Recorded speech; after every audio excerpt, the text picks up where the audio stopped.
action. Cut, lovely.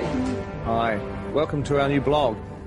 This time, we thought we'd talk a little bit about 3D. Get a good look at your opening shot. Yeah, okay, there you go. Just arm in a little closer. Just watch your back. Hi, I'm Angus. Welcome to the world of 3D. Shooting The Hobbit in 3D is a dream come true. I mean, if I had the ability to shoot Lord of the Rings in 3D, I certainly would have done it. What I actually did on the Lord of the Rings is I had a 3D camera taking 3D photographs. Hopefully, one day, maybe even on 3D Blu-ray, we might be able to actually show you some of the 3D photos from 10 or 12 years ago. 3D and I've got reading glasses, it's all good. But now, the reality is that it's not that difficult to shoot in 3D. I love it when a film draws you in and you become part of the experience. And 3D helps immerse you in the film. The essence of our camera system is a camera called the Red Epic. Really, it's this thing that enables us to shoot 3D on The Hobbit. But of course, to shoot 3D, you actually need two cameras. The problem that we have in the cinema world is that the lenses that we use are so large that we cannot get an interocular similar to a human's, which is the separation between your eyes. For us to get the two cameras as close together as possible, they have to shoot into a mirror. We have to use a mirror system, which is a rig that's designed by a company called 3Reality. one's left eye, one's the right eye. One shoots through a mirror, the other one bounces off a mirror, and so the two images are perfectly overlaid. With using two eyes, we can move the cameras apart and also, more importantly, is find a convergence point. For example, see around someone's face, just like you're looking at a friend. The convergence point is the screen plane itself. 3D forms two places: positive space, which is inside the box, what you see behind the person who's standing on the screen, and negative space, which is what you feel comes out into the audience, an arm, a bullet, or whatever you want. And the whole idea with these rigs is you can change the interocular and the convergence as we're shooting. We can see that separation on a 2D screen with a left and a right eye overlay. So we can do this live throughout a shot, changing our 3D effect the whole way through. Roll sound. We're watching the movie in 3D as we make it. It looks so good. You almost feel like you're in it. A lot of people have an image of 3D being big and cumbersome, and that's true.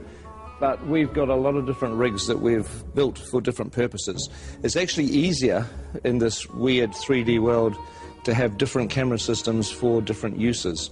So this is a camera that we built to go on a crane that can move around and it never comes off the crane. This is the TS5 in a handheld mode.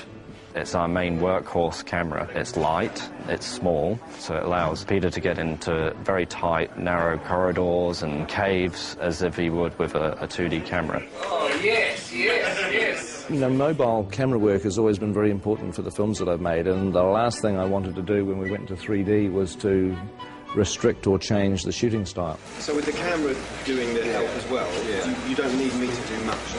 It was very important for The Hobbit that we feel like the same filmmakers have gone back into Middle-earth to tell a new story. We're shooting at the same speed as you'd shoot 2D. Dollies, cranes, Steadicam, we put it on the shoulder and we shoot handheld. The same as we would always shoot a movie. Of course, once you've got 3 or 4 cameras for main unit, you need 3 or 4 cameras for second unit, which is 8 cameras, which is really 16 cameras.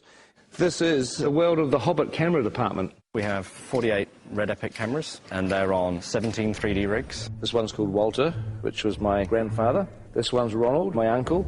Emily was Fran's grandmother. Perkins was actually Fran's dog. Witchy Poo, Frank, Bill is my dad. Fergus is the name of one of our pugs. Tricky Woo, that's the name of Pekingese. Stan is another one of our pugs. There's cameras called John and Paul, George and Ringo, who are not relations of mine. Are we having fun? Yay! We're not shooting film, we shoot digitally. We shoot onto these cards, which slot in the side of the camera. And each one of these is 128 gig. On top of that, you're shooting at 5K resolution. A very sharp, clear image. Needs like a chart, but, you know, like 5K's there, 4K's about there, and then your 1080 home TV is down here. So It gives you sort of an idea of the amount of information that we're actually capturing on these. Let's do another one of those. 48 frames, yes. Yep. We're shooting the Hobbit at a higher frame rate, at 48 frames per second, which is twice the normal 24 frames. The human eye sees 60 frames a second, so 48 frames is more of a natural progression toward giving the viewer what they would actually see in the real world. The people who have seen scenes of The Hobbit at 48 frames a second often say that it's like the back of the cinema has had a hole cut out of it where the screen is and you're actually looking into the real world. Once you add stereo and it gives you that extra ability to control depth, you can devise ways in which it can become part of the storytelling of the film. For instance, in Mirkwood, we really play on the fact that it's a forest that's kind of hallucinogenic almost. It draws you in, it makes you part of it, and you may never get out. What we want is just to stay where you are and then... Stay back! Stay where you are! Mirkwood is a big forest, and it's full of vines and sinister-looking trees, I suppose you'd say. It has a lot of things hanging down, a lot of things coming from all sorts of angles, and it helps us with the 3D to be able to push into that and try and get the audience to feel that they're actually trying to move into the forest with the cameras and give it that dark and look over your shoulder feeling. Colour-wise, with the red camera, tends to eat colour a little, and so we add more colour. If you look at the ungraded footage, the trees look incredibly psychedelic. They look like they were painted in 1967. We wouldn't normally be quite as bold as this, even in Mirkwood, which is an enchanted forest, so it's like we oversaturate. Look! In the movie, they won't look anything like that. They'll be graded down and you'll just get the barest hint of colour in the finished film. They're coming back! 3D 48 frames is pretty unforgiving, and we have to change our whole way to go about coloring these things, because what we found out in early tests that if there wasn't enough red in these pieces, they would punch up yellow and react differently than normal skin with blood running through it. So here's an example. This is Graham McTavish as Dwalin, and we've had to add a lot of red tones to his makeup. So if you notice, if you stick your hand up next to your face, how incredibly pale this man is right now. I've barely seen daylight for the last 6 months, that's fine. Yes. So we have to add the blood in the piece to make him look like a normal flesh tone. It looks freaky now, but on film it's going to read beautifully. Fingers crossed. With the 3D HD stuff, it is amazing how when people's hair moves around on the wigs, it has to actually be the real thing. It has to be real hair. And you find, because the number of frames a second you're using and so on and so forth, if you've got real hair moving around, it just looks real. I've never worked on a film that's 48 frames per second and uses the cameras that we're using. It's challenging to look for fabrics that work.